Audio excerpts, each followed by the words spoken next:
I miss my calling as an attorney.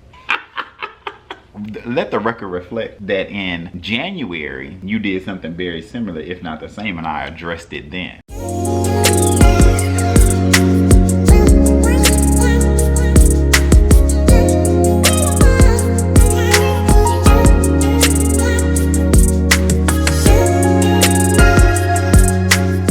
What is up, TNJ fam? We are back with another video. Back with marriage secrets. So y'all have been asking us, y'all have been having withdrawals on where's marriage secrets. We are back, but what we need them to do before we get into it, we need them to like, comment, share, subscribe, and click that bell. And follow social medias below. We have a lot of cool stuff coming for you guys. We're trying to expand the family. But this is Marriage Secrets Part 6. And what are we talking about today? We are going to be talking about forgiving and forgetting. Or at least trying to forget. Yeah, trying. I forgive you. But you know, I always keep it right here. Why is that important though? Right here. Well, without further ado, let's jump right in. Forgiveness. So we actually were back and forth if we were going to do this topic, because I know that we talked about foundation in one of like our first marriage secrets, and we kind of talked about arguing. So we were like, okay, well, we need to follow up on that. So, you know, we told them kind of how to handle an argument, but how do you get over it, or how do you handle a escalation or a situation when it comes up? So we have a few topics that we're going to talk about. The first is going to be giving each other some space. Now this is really true to me because Jarius is very, let's talk about it now. Like, I have an issue and, you know, we have an issue, we need to address it now, and I need my time to let me process this. Because as y'all know, I'm very slick in my words.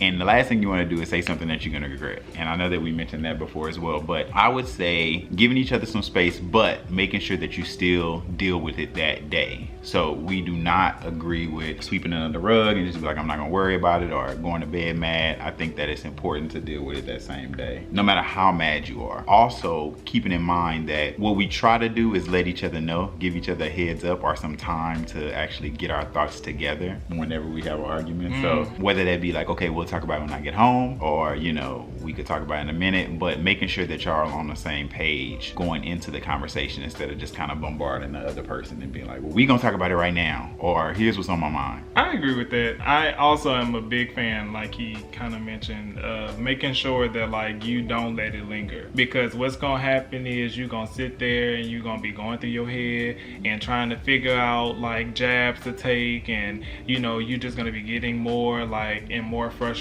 So just try to work through it as soon as possible, but give each other that space so that like you have time to like cool off a little bit. And because I also feel like what happens is the last thing you want to do, if you like me, I feel like I said this before, but it's so true. I will end the conversation or the argument and then think like, dang, I should have said this. So that time that you have to get your thoughts together, you can make sure that you hit all your points. Kind of like if you're putting together a presentation or something, you just want to kind of make sure that you have it all together, and that time that you take apart is to cool down and get your thoughts together so you're thinking clearly. And that kind of just really segments right into the second part, which is you never want to go into a discussion or a conflict resolution with the mentality of I'm pissed off, so now you about to get it because I'm pissed off. The goal is to go into it with the intent of solving the problem, or the intent of finding a resolution that's going to work for both of you, and not going in it with the mentality of I'm about to beat you up. It's not a fight. Yeah. And I think if everybody stayed on that mindset of, hey, let's come together, let's work together, here's the issue, and being truthful about the issue too, and really that time that you take in the beginning to like take that space so that you don't have like a major argument, during that time figure out like what's really bothering me, what is the real issue, so that I can come to you and I can tell you factually, here's my problem, so that you aren't wasting time solving an issue that's not really the issue. Right, and it's also fair so that you can properly address the issue. You can't keep the underlying issue away from him and then expect him to change or do something different, and then I won't get over it. So I think that that's important, you know, just being open and honest, so that you can actually forgive. And so that's what is the overall for that point, just like being able, like going into it with the mentality of, we're gonna get through this. I'm mad right now, it's a problem right now. Woo! But I'm going into this conversation after you take that time, and you know that you're gonna come out, you're going into it with a forgiving heart, and you're gonna come out and y'all are still gonna be a unit. If you go in it and feel like you about to turn this place upside down, that's the reaction that you can get. And let me tell you what people love to do. This is something that we've really struggled with. Just like I just told y'all about figuring out what the real issue is. The reason that's important is because if you don't figure out what the real issue is, all you're gonna be doing is going back into that bag of issues, and you're gonna start pulling stuff out. And then next thing you know, you've been came up with, and didn't you do this 5 months ago? If it's relevant. You don't do that. That is not the way that you want to do it. If it's relevant, and I feel like, listen, I miss my calling as an attorney because I be stacking cases, you hear me? I be pulling that file. And you think that's the best way to do it? So would you tell our family members to do that? Y'all, I go in that filing cabinet and I be like, record show. Let the record reflect that in January, you did something very similar, if not the same, and I addressed it then.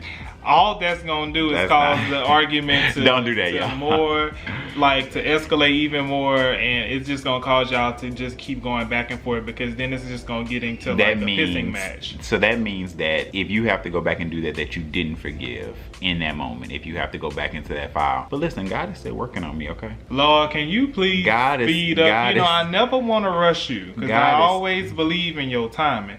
But look, I'm gonna need you to get Terrell together, because I'm not here for that. God is still working on me. You know, when God say knock and the door shall be open to you, you waiting on God to just open the door. You need to knock so he can meet you halfway, because I'm not here for that. Stop putting stuff in the file that I can pull from. Next case. Ain't no next case. Ain't no next case. No, don't do that, y'all, for real.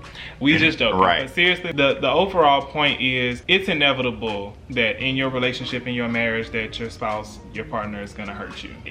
Them kids to be up. It's inevitable. Like, it's gonna happen. Then she getting louder. The thing that you have to realize is, going back to our first marriage secrets about that foundation, if the person has a solid foundation, if they check out the majority of those necessary boxes, then you should be able to work through any type of argument, because you need to always go back to the foundation of, why am I here in the first place? Yeah, knowing that your relationship is bigger than what you're going through at the time, and you know, like your commitment. So I feel like we're kind of centering this around an argument, but it's really about how to get to the path of forgiveness and how you can eventually let it go. Well, because you don't want to harbor on negativity. I think the overall thing is in order to forgive somebody, something had to take place, which is an argument. The end result of it is that if you are working through these things the way that we're telling you to work at it, then forgiveness is going to come automatic, because then you will be able to see the person's true colors. You'll be able to see their true intent,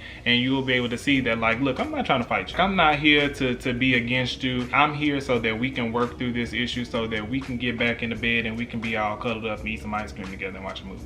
Period. And the crazy thing is that Joyce and I have been in situations where we both have had to forgive each other for situations. And sometimes, y'all, you have to be prepared for it to take longer than just that day. What I'm saying is that I feel you should address it the same day that it happens. You don't need to let it linger. But forgiveness does not happen on your watch. It happens on the person that's hurt, or both of you guys. And you have to accept that it's not going to be at the same time. But at the same time, the whole point of forgiving someone is to work through it and to get to a common goal, or to get to the finish line. And I feel like when you truly forgive someone, even though you might not necessarily become entirely over the situation at that point, you're working through it, so that when y'all wake up the next day, it's not, I'm not speaking to you. It's not, I'm not walking out the house and not giving you a kiss. It's doing the things that's gonna get you back on track. Realistically, though, it depends on what it is. I agree with that, but for most things, well, then don't be encouraging them and telling them to be fake in their marriage. Well, look, first of all, I feel gotta like give you them need a kiss on the cheek. No. Our family members know us better than that, to think that, because if it's something serious, you done did something that really crossed the line, then you should already know it's gonna be a real problem. This is to help you with everyday things. This is to help you with situations that's just not that major. But like, you gonna have situations where like all this is, you can have all the tools in the world. I can sit here and preach to y'all all day long about how to work through it, but at the end of the day, you're never gonna know how to do it, or you're never gonna know how you're gonna react in a certain situation until you're in that situation. And all we're doing is giving you tools that you can keep in your little toolbox. You know, you can keep in your little pouch, your fanny pack. So that way, when you come to a certain situation, you can be like, you know what? This is one of them situations that I can handle. Let me go on in my fanny pack right quick. And let me go ahead and pull out what Jarius and Terrell told me, so that I can use it Terrell told you. so I can use it in this case. But in some of them cases, you're gonna have to be like, you know, give me the gavel.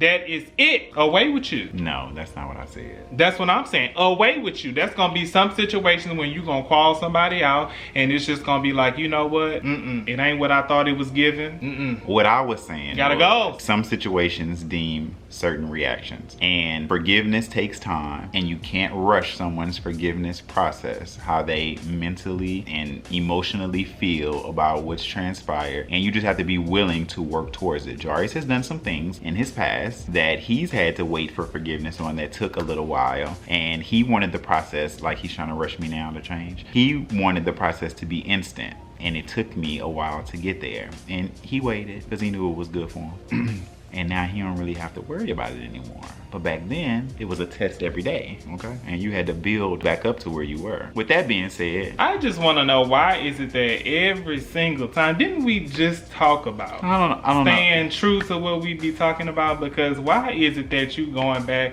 in the history book? And I didn't go back in the history yes, book. I just did. want to give the family members and let them know, you know, they love us and they look up to us. And I just want to let them know that, you know, we have things going on too. I said I had to wait for forgiveness. Not as long, but, you know, with that being said, y'all, that's going to wrap up.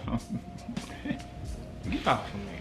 That's gonna wrap this segment of Marriage Secrets, how to forgive and forget. Hopefully y'all have some key takeaways that you can utilize. Hopefully if you're holding on to something in your relationship, this will help you kind of navigate how to let it go, come to a common ground with you and your partner. Or if you're not even in a relationship yet, you already be ready, You a pro. buttoned up and ready to go. And then next thing you know, as soon as you get in your relationship, bam, it comes to you like that. And then next thing you know, y'all gonna be getting married in 3 months. Don't do that. But anyway, y'all, we love y'all so much. Ooh, I'm almost done with Marriage Secrets. Only 4 more episodes. And I am done. And that's a wrap.